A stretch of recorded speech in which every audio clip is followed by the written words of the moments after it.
दोस्तों नमस्कार। The Kashmir file movie काफ़ी कंट्रोवर्सी में है। ये मूवी आने से पहले भी कंट्रोवर्सी में थी और आने के बाद भी कंट्रोवर्सी में है। इस मूवी में दिखाया गया है कि कैसे कश्मीरी पंडितों के साथ अत्याचार किए गए। सरकार बैठे बैठे देखती रही, ना मीडिया कुछ कर पाई ना सरकार कुछ कर पाई। थोड़ा सा आज इतिहास जानेंगे और इस मूवी के बारे में भी बात करेंगे। चैनल को सब्सक्राइब करके बेल आइकन प्रेस कर लीजिए। शुरू करता हूं मैं आज की इस वीडियो को। 1990 में सिर्फ कश्मीरी पंडितों के साथ ही नहीं बल्कि सिख्स, क्रिश्चियन, पंजाबियों के साथ भी बहुत अत्याचार हुआ। प्रोटेस्ट तो 1989 में 1989 से ही शुरू हो गया था। कश्मीर में जो लोग थे या आतंकवादी कश्मीर में जो थे वो ये मानते थे कि कश्मीर हिंदुस्तान का नहीं बल्कि पाकिस्तान का हिस्सा है। हालात इतने खराब हो गए थे कि जब दुकान पर आप सामान खरीदने जाते तो वो पाकिस्तान की करेंसी मांगने लग गए थे। अगर आपके पास पाकिस्तान की करेंसी नहीं है तो वो आपको सामान या कुछ भी अगर आपको खरीदना हो तो वो आपको नहीं देंगे। 1990 आते आते हालात इतने खराब हो गए कि इन आतंकवादियों ने कश्मीरी पंडितों को चुन चुन कर घर से बाहर निकाल कर मारना शुरू कर दिया। स्टूडेंट ने अपने टीचर को मारा, जो पंडित था, स्टूडेंट आतंकवादी था। कश्मीरी पंडितों को राशन नहीं दिया गया ताकि वो यहां से भाग जाएं। कश्मीरी पंडितों को मारकर उनकी लाशों को शरेआम पेड़ों पर टांग दिया गया। नारा लगाया गया, कन्वर्ट, लीव और डाई। या तो अपना धर्म परिवर्तन कर लो, मुस्लिम बन जाओ, या फिर कश्मीर को छोड़कर चले जाओ या मारे जाओ। दोस्तों उस टाइम पर 1990 में उन आतंकवादियों का यह मानना था कि सिर्फ अल्लाह के बंदे, वो ये वर्ड यूज करते थे, अल्लाह के बंदे ही कश्मीर में रह सकते हैं, क्योंकि कश्मीर हिंदुस्तान का नहीं पाकिस्तान का पार्ट है और कश्मीर सिर्फ मुस्लिम कम्युनिटी का है। कश्मीरी पंडितों को मार दिया गया और जबरदस्ती उनकी बहन बेटियों से शादी कर ली गई और उनका धर्म परिवर्तन कर दिया गया। मीडिया ने इसकी कोई भी कवरेज नहीं की। हो सकता है शायद सरकार के हाथों मजबूर हो या फिर इतनी हिम्मत ना हो मीडिया की, लेकिन जिन जिन रिपोर्टर्स ने इनको कवर किया उनको मार दिया गया। उस टाइम पर 19 रिपोर्टर्स को मार दिया गया था। 1990 में जब इंटरनेशनल मीडिया कश्मीर में आती थी तो जो ये आतंकवादी हैं ये कहते थे कि हम तो खुद विक्टिम हैं। देखिए इंडियन आर्मी हमारे बच्चों को मार रही है, हमें रेपिस्ट कह रहे हैं, ये हमें देशद्रोही कह रहे हैं। हम तो ऐसे नहीं है, हम कहां पत्थरबाजी करते हैं, हम तो विक्टिम हैं, इनके खुद शिकार हैं हम।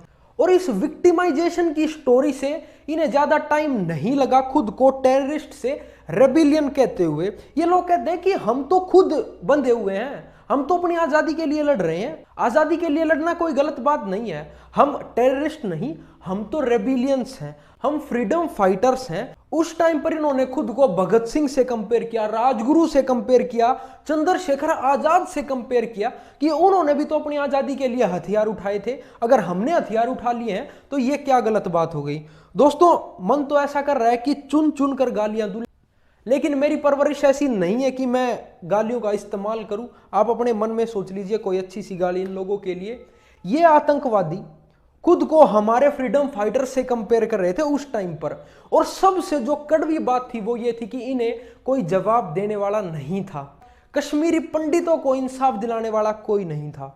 कश्मीरी पंडित बेचारे कैसे ना कैसे करके वहां से अपनी जान बचाकर भागे और इनके लिए रेफ्यूजी कैंप लगा दिए गए। उन कैंपों की हालत इतनी खराब थी कि वो रेफ्यूजी कैंप नहीं नर्क थे। ना पीने के लिए ढंग का पानी, लोगों को सांप काट रहे हैं, टीबी से मर रहे हैं, ना कोई दवाई, ना कोई प्रॉपर उनका ख्याल रखने वाला। इतनी बुरी हालत कश्मीरी पंडितों की हो गई।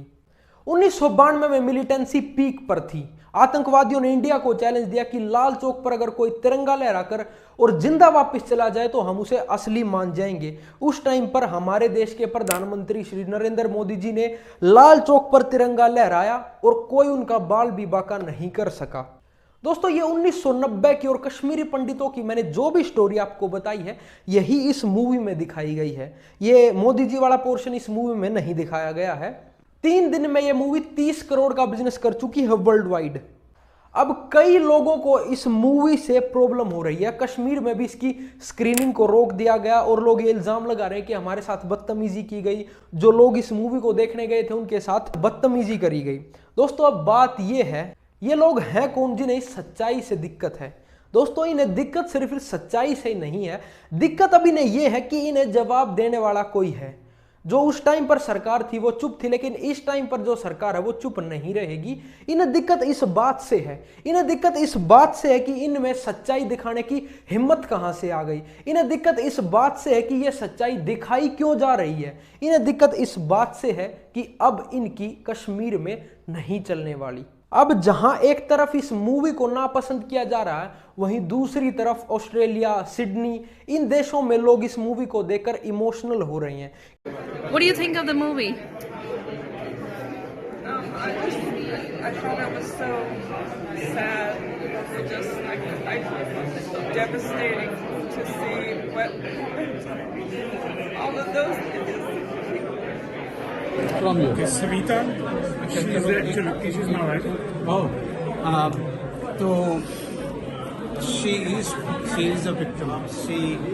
She came मैंने जब दर्पण रेडियो पे इंटरव्यू करा था तो मुझे पहली बार मालूम, हम दोस्त हैं लेकिन पहली बार मालूम पड़ा कि वो इससे गुजरी है जो फिल्म में दिखाया गया है। आप बताइए आप। क्योंकि उस टाइम पर कश्मीरी पंडितों की कहानी हमारे सामने नहीं आई, हमारे सामने क्या पूरी दुनिया के सामने ही नहीं आई, क्योंकि उस टाइम पर आतंकवादियों ने खेला विक्टिमाइजेशन वाली स्टोरी का कार्ड। अब तक इस मूवी को 4 स्टेटों में टैक्स फ्री किया जा चुका है, हरियाणा, मध्य प्रदेश, कर्नाटक और गुजरात। इन चारों स्टेट्स में बीजेपी रूल कर रही है। अब लोग ये कह रहे हैं कि बीजेपी ही टैक्स फ्री क्यों कर रही है, कांग्रेस को भी करना चाहिए। जब सच्चाई लोगों के सामने आ रही है तो कांग्रेस पीछे क्यों हट रही है। इस मूवी के बाद द कपिल शर्मा शो को भी लोगों ने काफी बुरा भला कहा है। इस मूवी के डायरेक्टर विवेक अग्निहोत्री हैं, उन्हें कपिल शर्मा शो में आने नहीं दिया गया, ऐसा ट्विटर पर चल रहा है। यह कहा गया कि आप इतने फेमस नहीं हैं, या हो सकता है ये मूवी कंट्रोवर्सी में चल रही है इसीलिए द कपिल शर्मा शो की टीम ने उन्हें नहीं बुलाया हो। लेकिन ट्विटर पर बायगॉट कपिल शर्मा का हैशटैग काफी वायरल हो रहा है। दोस्तों आज के लिए सिर्फ इतना ही, जल्दी मिलूंगा अगली किसी वीडियो के साथ। अगर आपको ये वीडियो पसंद आई हो तो इस चैनल को सब्सक्राइब करके बेल आइकन प्रेस कर लीजिए। बाय बाय, टेक केयर, जय हिंद।